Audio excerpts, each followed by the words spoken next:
नमस्कार और स्वागत है। आज हम भारत के संविधान को सिर्फ एक कानूनी दस्तावेज के तौर पर नहीं देखने वाले, बल्कि इससे दुनिया के सबसे बड़े लोकतंत्र का मास्टर प्लान, एक ब्लूप्रिंट समझकर देखने वाले हैं। तो सवाल ये उठता है कि दुनिया के सबसे बड़े लोकतंत्र का डिजाइन आखिर बनता कैसे है। ये कोई छोटा मोटा सवाल तो है नहीं। इतने बड़े, इतने विविध देश के लिए एक पूरा सिस्टम तैयार करना, ये वाकई एक जबरदस्त चुनौती थी। और इसी चुनौती का जवाब हमारे संविधान निर्माताओं ने दिया। जी हाँ, एक मास्टर प्लान से। एक ऐसी रूपरेखा जो सिर्फ सरकार का ढांचा न बनाए, बल्कि हर नागरिक के अधिकार और देश के भविष्य की दिशा भी तय करे। और वो है भारत का संविधान। तो चलिए इस ब्लूप्रिंट के एक टूर पर निकलते हैं। हम इसकी बनावट को समझेंगे, इसके सबसे मजबूत पिलर्स को देखेंगे और ये भी जानेंगे कि ये वक्त के साथ कैसे बदलता और विकसित होता रहा है। ठीक है, तो शुरू करते हैं। सबसे पहले तो ये समझना जरूरी है कि हम कितने बड़े और विशाल दस्तावेज की बात कर रहे हैं। जरा सोचिए, ये दुनिया के सबसे लंबे लिखित संविधानों में से एक है। 448 से भी ज्यादा अनुच्छेद।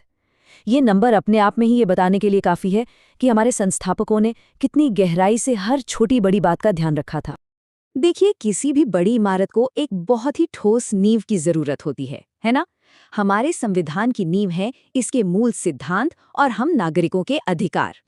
तो इस ब्लूप्रिंट का सबसे पहला काम क्या है? ये तय करना कि इस देश का हिस्सा कौन है।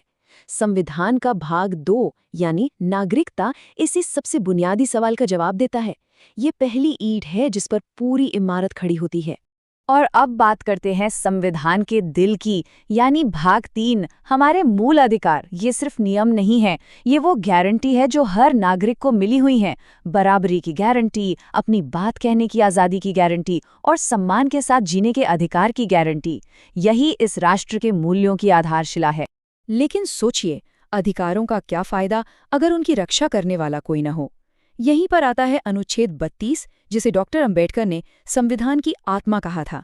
ये वो मास्टर की है जो हर नागरिक को ये ताकत देती है कि अगर उनके अधिकारों को कोई छीनने की कोशिश करे तो वो सीधे देश की सबसे बड़ी अदालत सुप्रीम कोर्ट जा सकते हैं।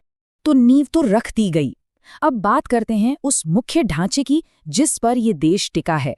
हमारा ये ब्लूप्रिंट सरकार को 3 मजबूत स्तंभों पर खड़ा करता है। संविधान का भाग 5 इन 3 स्तंभों के बारे में बताता है। पहली है कार्यपालिका, जो देश का शासन चलाती है। दूसरी है संसद, जो हम सब के लिए कानून बनाती है। और तीसरी है न्यायपालिका, जिसका काम है इस ब्लूप्रिंट की, इस संविधान की रक्षा करना।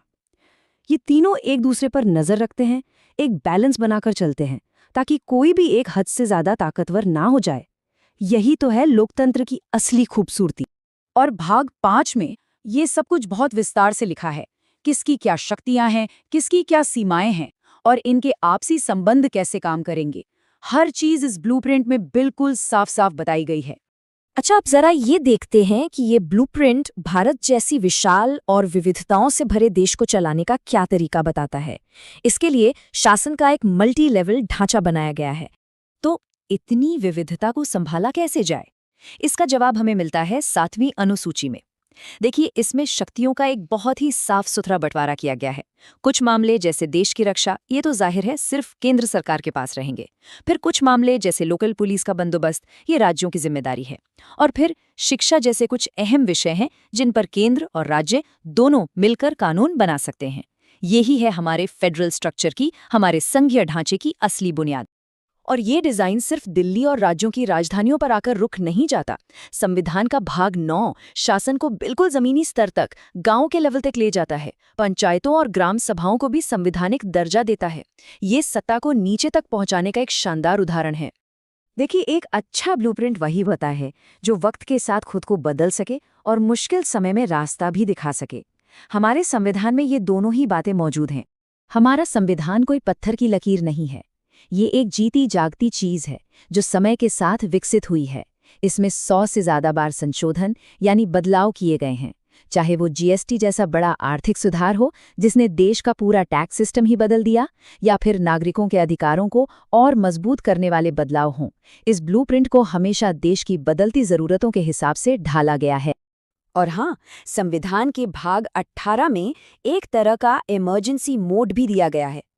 ये किसी बड़े राष्ट्रीय संकट के समय केंद्र सरकार को कुछ खास शक्तियां देता है ताकि देश की एकता और सुरक्षा को बचाया जा सके। हालांकि इसके इस्तेमाल पर भी कई तरह की सीमाएं लगाई गई हैं। तो कुल मिलाकर हम इस नतीजे पर पहुंचते हैं कि ये ब्लूप्रिंट कोई स्थिर चीज नहीं है। ये एक जीवित, एक सांस लेता हुआ दस्तावेज है। इसे सिर्फ इतिहास की किताब का एक पन्ना समझना, इसे कम आंकना होगा। असल में ये आज भी हमारे देश को रास्ता दिखाता है और आने वाले कल के लिए भी एक गाइड की तरह काम करता है। और इसी एक सवाल के साथ आज की बात खत्म करते हैं कि 75 साल से भी ज्यादा का समय बीत जाने के बाद ये संविधान, ये महान ब्लूप्रिंट आज भी